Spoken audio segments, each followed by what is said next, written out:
بسم اللہ الرحمن الرحیم. ناظرین، ہٹ سٹوری کے ساتھ میں ہوں شمشاد مانگڑ. ناظرین، آپ جانتے ہیں کہ جی ٹی روڈ پہ ایک طوفان آیا ہوا ہے ہاؤسنگ سوسائٹیوں کا، لیکن اس میں زیادہ تر جو ہے فراڈ اور دھوکے پہ مبنی ہے. کسی کے پاس NOC نہیں ہے، نہ ہی LOP ہے، لیکن اس کے باوجود بکنگ جاری ہے. RDA بھی ان کے پیچھے لٹ لے کے لگا ہوا ہے، مقدمے درج ہو رہے ہیں. لیکن سوال یہ پیدا ہوتا ہے کہ کیا صرف مقدمے درج ہوتے رہیں گے، ملزمان گرفتار کیوں نہیں ہوتے؟ ناظرین، جو تازہ ترین 2 مقدمے درج ہوئے ہیں، ایک کشمیر ویلی کے مالک جو ہیں وہ مولانا ریاض فاروقی صاحب کے خلاف مقدمہ درج ہوا ہے اور یہ تھانہ مندرہ میں ہوا ہے، اور دوسرا ٹیب سٹی کے مالک کے خلاف، تیمور کے خلاف مقدمہ درج ہوا ہے. یہ تیمور کے خلاف رباط تھانے میں یہ مقدمہ درج ہوا ہے. اب میں یہ سمجھتا ہوں RDA حکام کو میری رائے ہے کہ مقدمات کا تو انہوں نے انبار لگا دیا، اب ایک ایک مقدمے کو دیکھیں کہ اس میں کتنے ملزمان نے ضمانت کروائی ہے اور کتنے کی نہیں. جنہوں نے ضمانت نہیں کروائی، مقامی پولیس کو، متعلقہ تھانے کی پولیس کو پکڑے اور ان کے گھر پہ جا کے چھاپا مارے. چونکہ عام آدمی کو بھی اسی طرح پولیس پکڑتی ہے، تو یہ تو بڑے فراڈی اور نوسر باز ہیں جن کے خلاف مقدمات درج ہو گئے. اگر وہ ضمانت بھی گوارا نہیں کرتے تو قانون کو ایکشن لینا چاہیے. ناظرین، اور دوسرا افسوسناک پہلو یہ ہے کہ یہ جو ٹیب سٹی ہے، اس کے حوالے سے کہا جا رہا تھا کہ اس میں مولانا طارق جمیل صاحب کے شعر ہیں، لیکن ان کی تردید آ گئی اور اس کے بعد معاملہ کلیئر ہو گیا اور انہوں نے یہ کہہ دیا کہ نہ میرے شعر ہیں اور نہ ہی میرے بیٹے کے شعر ہیں. دوسری طرف کشمیر ویلی جو ہے، یہ تو براہ راست اس کو جو ہے، اس کے جو مالک ہیں ان کا نام مولانا ریاض فاروقی صاحب ہے. ناظرین، افسوس کے ساتھ کہنا پڑتا ہے کہ ہمارے دینی رہنما جو ہیں وہ بھی اب ان نوسر بازوں کے راستے پہ چل پڑے.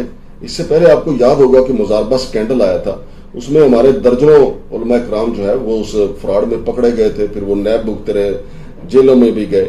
لیکن میں سمجھتا ہوں وہ جیلوں میں گئے، پرچہ ہوا، جو بھی ہوا، اس سے زیادہ نقصان جو ہے وہ عام آدمی کا اس اعتماد کو ہوا جو عام آدمی دینی شخصیات پہ کرتا ہے.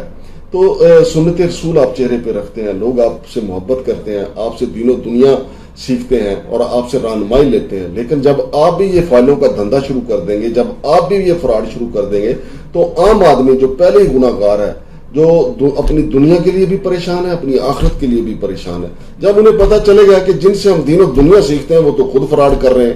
مزاربہ سکینڈل آپ کے ساتھ ہے اور اس کے علاوہ بھی بے شمار ایسے فراڈ ہوئے ہیں.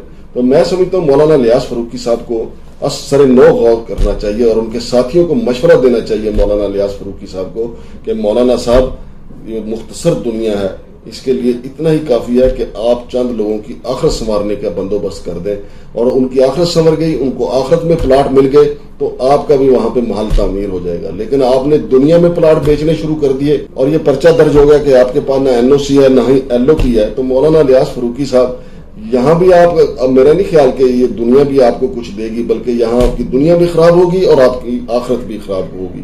ہم نے آپ سے توقع لگائی ہوئی ہے، آپ جیسے علماء کرام سے، کہ آپ ہماری دین و دنیا سنواریں گے، کہ ہماری آخرت بھی سنواریں گے. آپ کی وجہ سے ہماری جنت کا حصول آسان ہو جائے گا. لیکن جب آپ خود فراڈ میں ملوث ہوں گے، پرچہ یہ کہہ رہا ہے کہ جی آپ کے پاس نہ NOC ہے نہ LOP ہے، آپ ایڈورٹائزمنٹ بھی کر رہے ہیں، بکنگ بھی کر رہے ہیں. تو یہ بڑے اہم سوالات ہیں جو میں اٹھا رہا ہوں. تو ناظرین، ان ساری چیزوں کو ہمارے جو عام شہری ہیں ان کو بھی دیکھنا چاہیے. صرف یہ نہ دیکھنا چاہیے کہ مولانا ریاض فاروقی صاحب وہاں پہ بیٹھے ہوئے، فراڈ نہیں ہو سکتا. مزاربہ سکینڈل اگر آپ گوگل پہ جائیں گے آپ کے سامنے آ جائے گا، بلکہ ان کے ملزمان کے چہرے دیکھیں گے تو بڑے ہی پرنور چہرے اور نورانی چہرے آپ کو نظر آئیں گے. لیکن ساتھ ہی آپ ان کی FIR بھی دیکھیں جو انہوں نے کیا تھا، جس طریقے سے عوام لٹ گئے تھے.